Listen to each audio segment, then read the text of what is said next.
கிறிஸ்துவனை மிகவும் பிரியமானவர்களே, 25/6/2025 உங்களை சந்திப்பதில் மகிழ்ச்சி அடைகிறேன். வாருங்கள், ஒரு நிமிடம் நாம் ஜெபிப்போம்.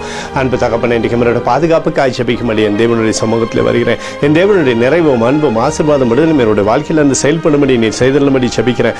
எல்லா பொல்லாப்பு நாசமோச வேலைக்கு விலக்கி அவரை நீங்கள் பாதுகாத்துக் கொள்ளுங்க. நீதியின் வலதுகரம் இவரை தாங்கி வழிநடத்துவதாக உடைய அன்பின் அபிஷேகத்தினாலே நிரப்பி வழிநடத்தும்படியாய் ஜெபிக்கிறேன். இயேசு கிறிஸ்து சிந்தின பரிசுத்த ரத்தத்தை இவர் மீதும் ஒரு குடும்பத்தின் மீதும் செய்கிற சகல காரியத்தின் மீது பூசுகிறேன். ஆகவே இந்த நாள் முழுவதும் மகிமையின் நம்பிக்கையின் ஆசீர்வாதம் இவரோடு இருப்பதாக.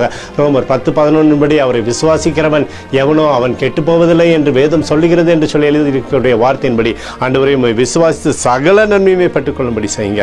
உடைய கிருபை இவரோடு இருக்கட்டும். இவரோட பேரை பெருமைப்படுத்துங்க. இயேசுவின் நாமத்திலே ஒப்புக்கொண்டு ஜெபிக்கிறேன் நல்ல பிதாவே, ஆமேன். பிரியமான ஜெப பங்காளரே, ஒரு நிமிடம் நம்ம இந்திய தேசத்திற்காக ஜெபிப்போம். அன்பு தகப்பனே, 25/6/2025 தேசத்தின் நன்மைக்காய் ஜெபிக்கும்படியாய் உம்முடைய சமூகத்தில் வருகிறேன். இந்திய தேசத்தை நீங்கள் ஆசீர்வதிக்கும்படியாய் ஜெபிக்கிற ஆசீர்வாத ஆண்டவருடைய சமாதானத்தினாலே நிரப்புவீராக. உம்முடைய பரிசுத்த ரத்தம் தேசம் முழுவதும் ஆளுகை செய்யட்டும். எங்களுக்காக அடித்து நொறுக்கப்பட்டிருக்கூடிய இயேசு கிறிஸ்து அவர் சிந்தின வெளியேறப்பட்ட ரத்தத்தை வைத்து ஒப்புக் கொடுக்கிறோம். அத்தோடு இந்திய தேசத்தில் எழுப்புதலை தரும்படியாய் ஜெபிக்கிறேன். எழுப்புதலை தருவீராக, எழுப்புதலை தருவீராக, எழுப்புதலை தருவீராக.